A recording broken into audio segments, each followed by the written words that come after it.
तो guys, India as a country बहुत चीजों में आगे निकल गई, लेकिन आज तक अच्छी मूवीज को जज करना नहीं आया। कुछ इंडियन क्रिटिक्स के बिना पे इस मूवी को बैन कर दिया गया इंडिया में, जो मुझे लगता है कि अब तक की सिनेमा के हिस्ट्री की सबसे बड़ी बेवकूफी थी। कुछ ज्ञानी क्रिटिक्स का ये भी कहना था कि यार इंडिया को एक वायलेंट कंट्री दिखाया गया है इस मूवी में, लेकिन जो भी वायलेंस के फुटेज यूज हुए हैं वो सारे के सारे रियल फुटेज हैं। और जब तुम फुटेज को देखते हो तो तुम सच में एक लेवल तक डिस्टर्ब होते हो, लेकिन तुम्हें एक रियलिटी चेक भी मिलता है। तो कुछ भी बनावटी नहीं दिखाया गया है कि इंडिया बुरी कंट्री या फिर इंडिया में वायलेंस होता है, इंडिया के रिच लोग पुअर लोगों को डोमिनेट करते हैं। कुछ भी बनावटी नहीं दिखाया गया। बहुत सारे फुटेज है जो रियल फुटेज को यूज किया गया है। तो अगर तुम एक चूतिया इंसान हो और मैं तुम्हें बोलूं कि तुम चूतिया हो, तो तुम्हें ऑफेंड नहीं होना चाहिए। सेम सिचुएशन हुई इंडिया के लोगों के साथ और सेंसर बोर्ड के साथ कि लोग हजम नहीं कर पाए कि इंडिया में इतना ज्यादा वायलेंस क्यों दिखा रहे हैं या फिर इसके पॉलिटिकल स्टेट को इतना बुरा क्यों दिखा रहे हैं।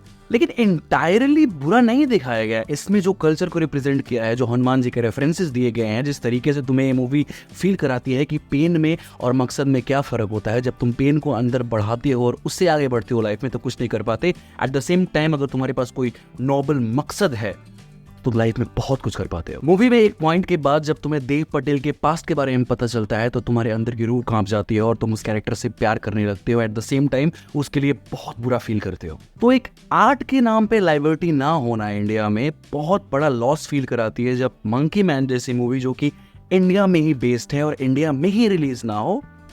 हिपोक्रेसी की भी सीमा होती है। खैर, ये तो थी फिलॉसफी की बातें, ये तो थी हिपोक्रेसी की बातें, ये तो थी कुछ प्रीची चीजें जो मैं बकवास कर रहा था। बात करते हैं इसकी मटेरियलिस्टिक चीजों के बारे में, जो है डायरेक्शन, स्क्रीन प्ले, म्यूजिक और स्टोरी।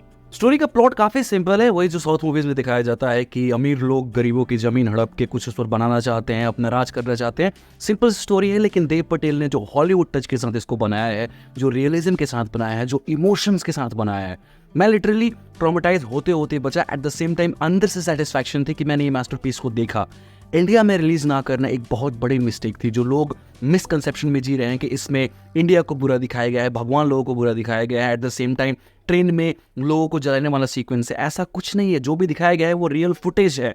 तो अगर तुम रियलिज्म को रोकोगे इंडिया में आने से, तो सिनेमा कैसे ग्रो करेगा। स्क्रीन प्ले टॉप नॉच, तुम्हें मिस्ट्री फील कराती है, सस्पेंस फील कराती है, और अंदर से तुम्हारे दिल की धड़कनें एक लेवल तक तेज होती है कि यार कहीं उनसे भिड़ ना जाए, क्योंकि ये तो रिच लोग हैं, इसको चुटकी में मार सकते हैं, और ये गरीब लड़का मतलब जो कि है नहीं इसके पास कुछ भी, क्या ये बच पाएगा उनके सामने। दूसरी पॉइंट है डायरेक्शन। तुम्हें बांध के रखती है मूवी। एक पॉइंट के बाद थोड़ी सी लेंदी लगने लगती है, लेकिन फिर भी तुम इसको फुल ऑन एंजॉय करते हो। Music top notch, Hindi music है उसमें, इंग्लिश म्यूजिक है, जाकिर हुसैन ने जो तबला बजाया है, और फाइट सीक्वेंस में जैसे तबला का म्यूजिक आता है, बहुत ऑफ बीट कह लो या फिर कुछ यूनिक बैकग्राउंड स्कोर देखने को मिला, बहुत मजा आया। एक्शन टॉप नॉच है इस मूवी का, और तुम्हें एक्चुअली जॉन विक की याद आती है, नोबडी की याद आती है, एक्सट्रैक्शन की भी याद आती है। जो वन शॉट सीन्स है इसमें एक्शन के, काफी अमेजिंग है। तो यार मूवी है 10 on 10, लेकिन ये सिर्फ एक्शन मूवी नहीं है।